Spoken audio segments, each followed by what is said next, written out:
Hello friends. मैं संतोष कुमार चौहान आप सभी का एक बार फिर से तहे दिल से स्वागत करता हूं।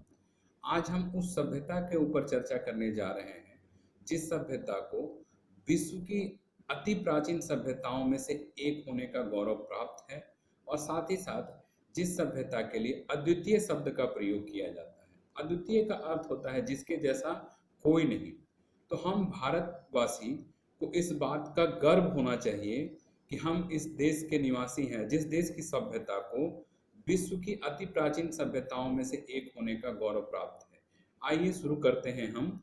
सिंधु घाटी सभ्यता, इंडस वैली सिविलाइजेशन।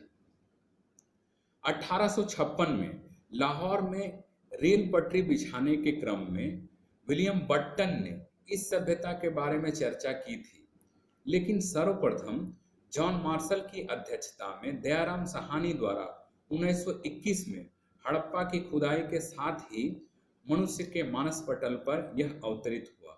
उस समय इसे हड़प्पा सभ्यता नाम दिया गया। बाद में खुदाई से प्राप्त अवशेषों के आधार पर इसे सिंधु घाटी की सभ्यता एवं सिंधु सभ्यता के नाम से जाना गया।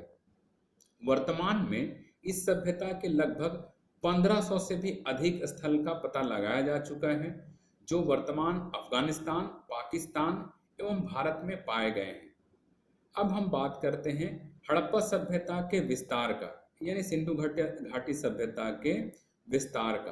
तो किसी भी भौगोलिक अवस्था का यदि हम विस्तार जानना चाहते हैं तो हमें उसका उत्तर, दक्षिण, पूर्व, पश्चिम ज्ञात होना चाहिए, यानी north, south, east and waste.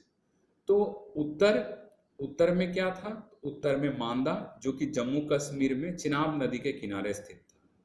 दक्षिण में क्या था? तो दक्षिण में दायमाबाद जो कि महाराष्ट्र के औरंगाबाद जिले में गोदावरी नदी के किनारे स्थित था। पूर्व में क्या था? तो पूर्व में आलमगीरपुर जो कि यूपी के मेरठ जिले में हिंडन नदी के किनारे स्थित था। पश्चिम में सुतकागिनडोर जो कि अफगानिस्तान में दासक नदी के किनारे स्थित था। अब हम यहाँ देखते हैं हमारे पास उत्तर है, दक्षिण है, पूरब है, पश्चिम है। तो उत्तर, दक्षिण, पूरब, पश्चिम, आप एक पेन लीजिए, पेपर पे एक लाइन बनाइए ऊपर से नीचे की ओर जिसमें हम लोग उत्तर दक्षिण को दर्शा दें। नॉर्थ साउथ दर्शाने के बाद क्या करेंगे कि ईस्ट को थोड़ा वेस्ट की साइड ढकेलेंगे, यानी पूरब को थोड़ा पश्चिम की तरफ अगर खिसकाएंगे तो खिसकाने के बाद हम लोग चारों को एक पेंसिल से या पेन के माध्यम से सर्किल बना लेंगे, यानी कि सबको जोड़ लेंगे। जोड़ने के बाद एक लगभग त्रिभुजाकार की आकृति मिलेगी। क्यों त्रिभुजाकार की आकृति मिलेगी? यदि हम लोग नॉर्थ, साउथ, ईस्ट, वेस्ट को ऐसे ही जोड़ दें इक्वल वे में तो वो चतुर्भुज का आकार ले लेगी। लेकिन अगर हम लोग ईस्ट को वेस्ट की साइड थोड़ा ढकेल दें और उसके बाद हम लोग सभी कोनों को मिलाएं तो लगभग त्रिभुजाकार की आकृति हम लोगों को मिलेगी। तो सिंधु घाटी सभ्यता का आकार कैसा था? तो लगभग त्रिभुजाकार। अब त्रिभुज आ चुका है, तो त्रिभुज आने के बाद हम लोग उसका क्षेत्रफल निकाल सकते हैं आसानी से।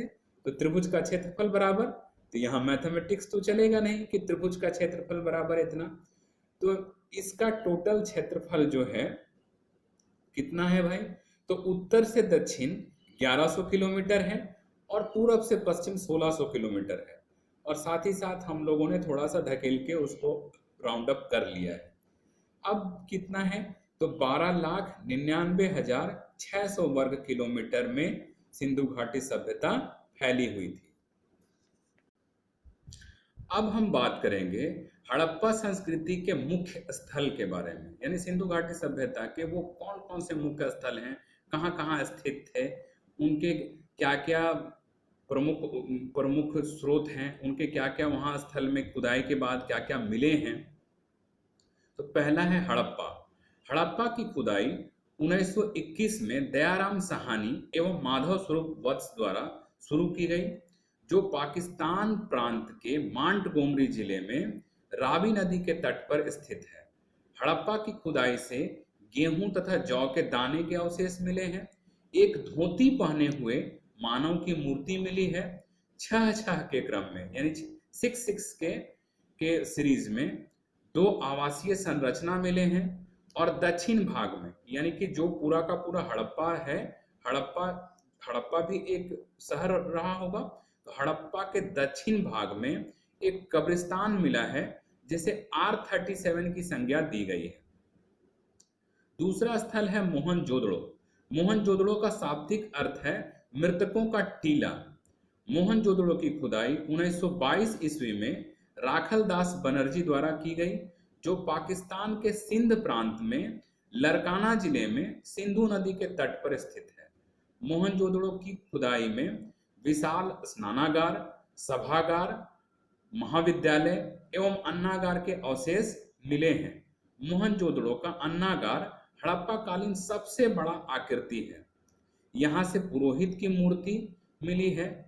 कांस्य की एक नग्न नर्तकी की मूर्ति मिली है, जो हड़प्पा कालीन सर्वोत्तम कलाकृति मानी जाती है। यहाँ से सूती कपड़े के अवशेष मिले हैं।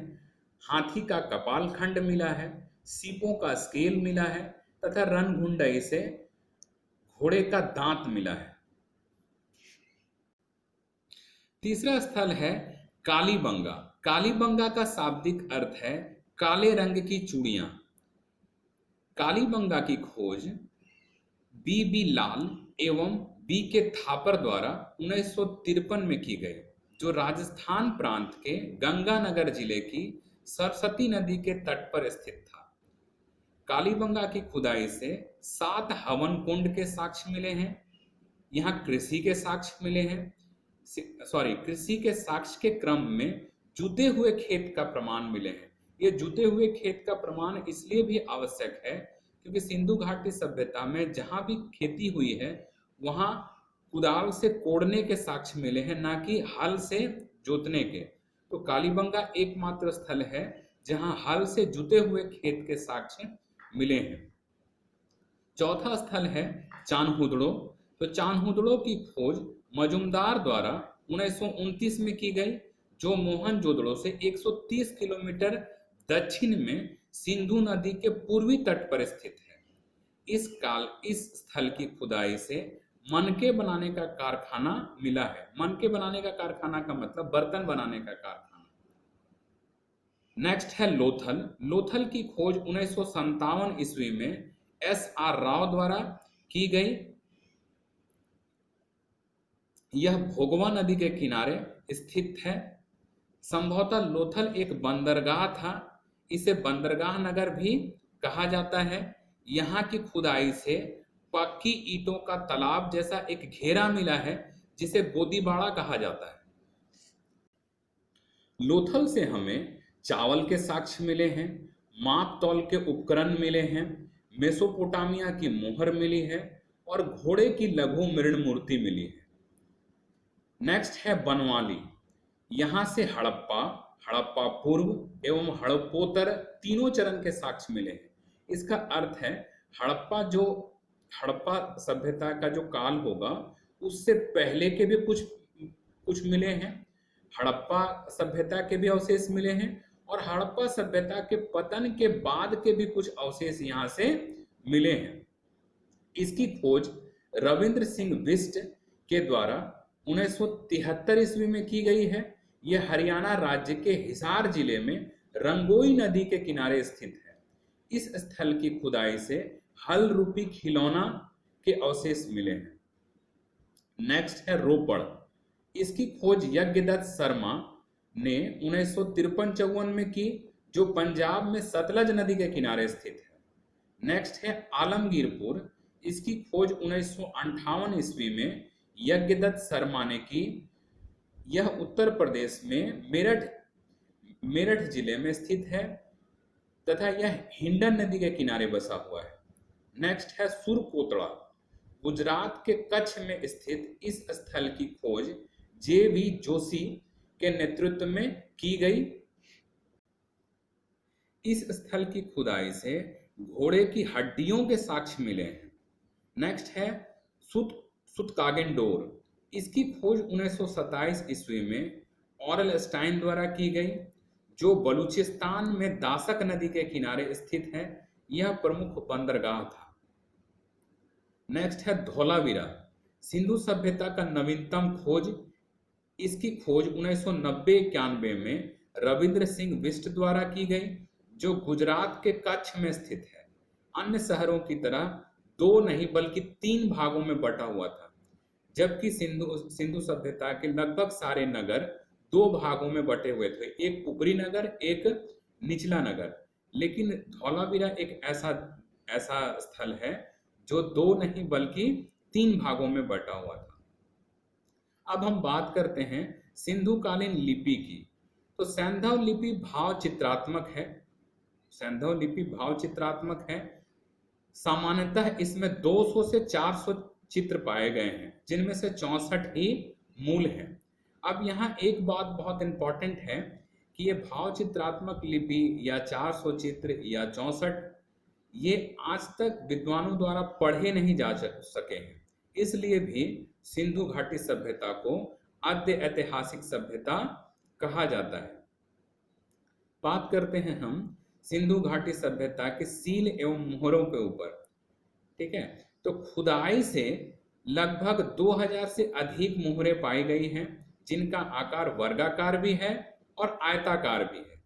अधिकांश मोहरें सील खड़ी की बनी हुई होती है। अब ये सील खड़ी क्या है? तो सील खड़ी एक मुलायम पत्थर होता है। अब हम बात करते हैं सिंधु घाटी सभ्यता की आर्थिक स्थिति का। तो आर्थिक स्थिति के तहत हम कृषि की चर्चा करते हैं। तो हड़प्पाई लोग रागी को छोड़कर लगभग सभी फसलों से परिचित थे। गेहूं की 3 किस्में मिली हैं वहां से। सिंधु सभ्यता के लोगों ने विश्व में सबसे पहले कपास की खेती की, जिसे सिंडन कहते थे। लोथल से धान एवं रंगपुर से धान की भूसी के अवशेष मिले हैं। इसी कड़ी में अब हम बात करते हैं पशु की। तो गाय को छोड़कर से सभी पशुओं से लगभग सिंधु घाटी के लोग परिचित थे। गुजरात में हाथी पाला जाता था। हाथी का कपाल मोहनजोदड़ो से, दांत का स्केल लोथल से मिला है। पशुओं में कुबड़ वाला एक श्रृंगी सांड विशेष सम्मानित एवं प्रिय हुआ करता था। सिंधु घाटी सभ्यता के उद्योग धंधे। सिंधु सभ्यता के लोग सबसे पहले कांसा का प्रयोग किए, इसलिए इस सभ्यता को कांस्य युगीन सभ्यता भी कहा जाता है। यानी कि कांसा एक मिश्र धातु है और इस मिश्र धातु को सबसे पहले सिंधु घाटी सभ्यता के लोगों ने ही बनाया। मोहनजोदड़ो से गहनों का ढेर मिला है।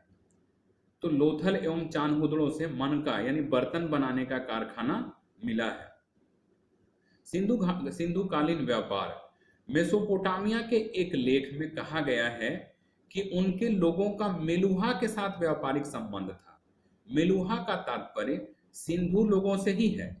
इसके अलावा निम्न स्थानों से वस्तुएं लाई जाती थी। सोना कहाँ से लाया जाता था भाई? तो सोना अफगानिस्तान से और कर्नाटक के कोलार से लाया जाता था। चांदी कहाँ से लाया जाता था? तो चांदी अफगानिस्तान से और बिहार के मुंगेर से लाया जाता था। तांबा कहाँ से लाया जाता था? तो खेतड़ी राजस्थान से लाया जाता था। अब हम बात करते हैं सिंधु कालीन सामाजिक स्थिति। तो अनुमानतः समाज जो है वो मात्र सत्तात्मक हुआ करती थी। समाज में सूती और ऊनी दोनों प्रकार के वस्त्रों का प्रयोग किया जाता था। मनोरंजन के साधन के रूप में मछली पकड़ना, पासा खेलना, पशु पक्षी आपस में लड़ाना, ये सब प्रमुख थे। सिंधुकालीन राजनैतिक स्थिति। खुदाई से प्राप्त साक्ष्यों के आधार पर इतिहासकारों ने शासन व्यवस्था को अलग अलग रूपों में उल्लेखित किया है। विद्वान तथा उनके मत।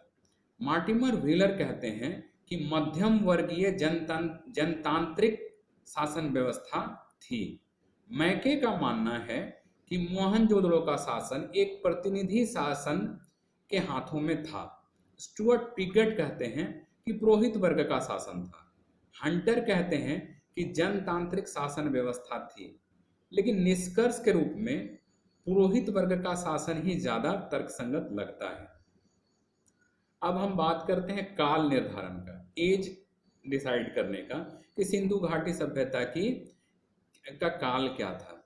तो सिंधु सभ्यता के काल निर्धारण के संबंध में विद्वानों के बीच काफी मतभेद है, लेकिन कार्बन डेटिंग पद्धति के अनुसार इसका काल 2350 ईसा पूर्व से 1750 ईसा पूर्व माना गया है, यानी 2350 बीसी टू 1750 बीसी के बीच इसके काल को रखा गया है, माना गया है। अब बात करते हैं हम सिंधु घाटी सभ्यता के पतन के बारे में। तो पतन जो हुआ है सिंधु घाटी सभ्यता का, खुदाई में प्राप्त अवशेषों के आधार पर विद्वानों ने सिंधु घाटी सभ्यता के पतन के निम्नलिखित कारण बतलाए हैं। मार्टिमर व्हीलर ने आर्यों के आक्रमण को कारण माना।